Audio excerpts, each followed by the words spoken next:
d'Ibn Khaldoun, l'histoire des Berbères, les Almohades, suite, le règne d'Abd-el-Moumen, lieutenant et successeur du Mahdi, suite.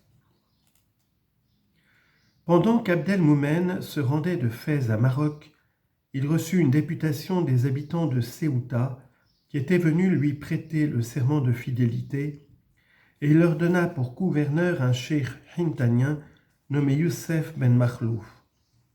Parvenu jusqu'à Salé, il y pénétra après une légère escarmouche et alla se loger dans la maison de Ben al-Ashera.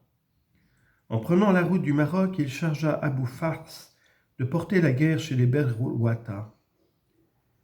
Ce chef accomplit cette mission avec une grande promptitude, leur affligea un châtiment sévère et alla ensuite rejoindre son maître.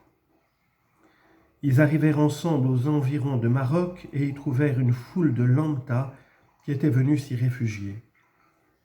Les Almohades tuèrent un grand nombre de ces nomades et après leur avoir enlevé bagages, femmes et troupeaux, ils mirent le siège devant la ville. Les Almoravides avaient alors pour émir un fils d'Ali ben Youssef nommé Ishaq, auquel il venait de confier le commandement en apprenant la mort de son frère, et malgré son extrême jeunesse. Fatigué enfin par un blocus de 7 mois et réduit à la dernière extrémité par le défaut de vivres, ils tentèrent une sortie générale contre les assiégeants.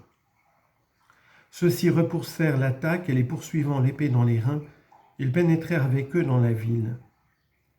Maroc fut emporté d'assaut vers la fin du mois de Choual, 541. Tous les Almoravides furent massacrés sans pitié, mais Ishaq parvint à se réfugier dans la citadelle avec les gens de sa maison et les chefs de son peuple.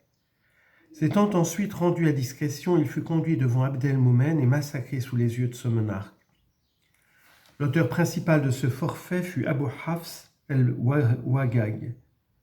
Les Almohades, ayant ainsi fait disparaître les derniers restes de la puissance almoravide, étendirent leur autorité sur le Maghreb entier. À la suite de ces événements, eut lieu la révolte de Muhammad ben Abdallah ben Houd. Cet imposteur, natif de Salé et sorti de la lie du peuple, s'arrogea le titre de Al-Hadi, le directeur, et prit les armes dans la province de Sousse.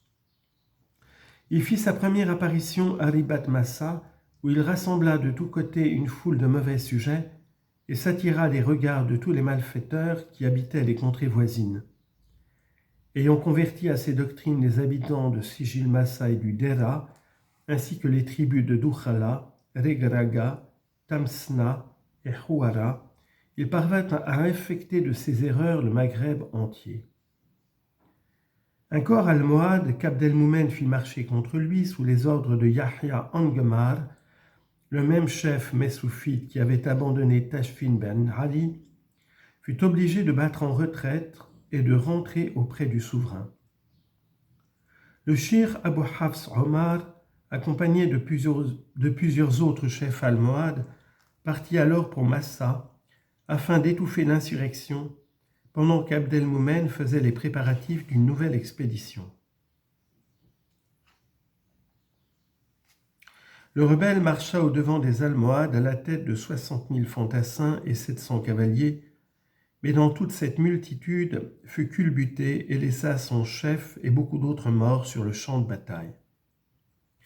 Cette rencontre eut lieu dans le mois de Zul Hijja, 541. Le shir Abu Hafs donna connaissance de cette nouvelle à Abd-el-Moumen par une lettre dont la rédaction avait été confiée à Abu Ja'far ben Atiya. Abu Ahmed Atiya, père de cet écrivain célèbre, avait été secrétaire de Ali ben Youssef et de Tashfin, fils de Ali. Tombé entre les mains des Almohades, il dut la vie à la clémence d'Abd-el-Moumen. Mais, ayant tenté de s'évader à l'époque où ce monarque se tenait devant Fès, il fut ramené et mis à mort malgré ses supplications. Son fils Ahmad avait servi Ishaq ben Ali à Maroc en qualité de secrétaire, mais il fut compris dans le nombre de prisonniers auxquels le vainqueur accorda une amnistie. Il accompagna Abu Hafs dans cette expédition, Et d'après le désir de ce chef, il écrivit à Abdelmoumen l'annonce de la victoire remportée par les Almohades. Le prince trouva cette lettre si bien tournée qu'il en prit l'auteur pour secrétaire, et ayant ensuite reconnu tout le mérite de son protégé, il l'éleva au rang de vizir. Ahmad fit alors sentir son autorité jusqu'aux bornes de l'Empire. Il commanda des corps d'armée, il amassa des trésors qu'il répandit ensuite avec profusion, et parvint enfin à un degré de faveur auprès du sultan que personne sous cette dynastie n'atteignit jamais depuis. À la fin, cependant, les scorpions de la délation glissèrent jusqu'à la couche où il s'était mollement étendu et lui donnèrent la mort. On sait que le calife Abdelmoumen le destitua en 553 et le fit mourir dans la prison où il l'avait relégué. Le cheikh Abu Hafs, étant rentré de l'expédition de Massa, se reposa quelques jours à Maroc et marcha ensuite contre les populations du Deren qui avaient embrassé le parti de l'imposteur. Dans les montagnes de Néphis et de Hilana, il tua tant de monde et fit tant de prisonniers que le reste des habitants s'empressa de faire sa soumission. Dans une nouvelle expédition, il marcha de Maroc contre les Heskura et les massacra jusque dans leurs châteaux et places fortes. Ensuite, il alla s'emparer de Sijil Massa et revenu à Maroc, il entreprit une troisième campagne contre les Berwata. Cette fois-ci, la guerre traîna en longueur et finit par la déroute des Almohades. Le feu de la révolte éclata de nouveau dans le Maghreb. Les habitants de Ceuta massacrèrent leur gouverneur, Youssef ben Makhlouf de Tin Mellel, ainsi que tous les Almohades qui se trouvaient avec lui.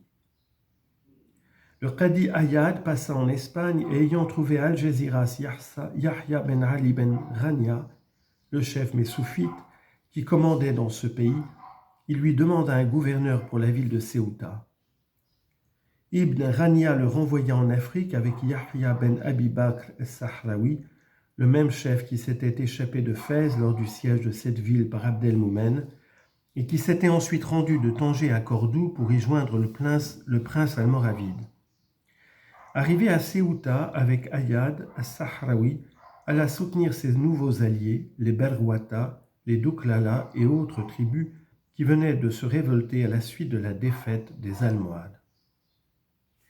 En l'an 542, 1147-1148, Abdelmoumen marcha en personne contre eux, pénétra dans leur pays, brisa leur puissance, les força à la soumission et les obligea à rompre avec les Sahraouis et les Lemtouna. Rentré à Maroc après une absence de 6 mois, il écouta les sollicitations de plusieurs chefs de tribus et expédia à As-Sahraoui des lettres de pardon. La tranquillité se rétablit alors dans tout le Maghreb. Ceuta rentre dans l'obéissance et Saleh vit pardonner ses habitants et raser ses fortifications.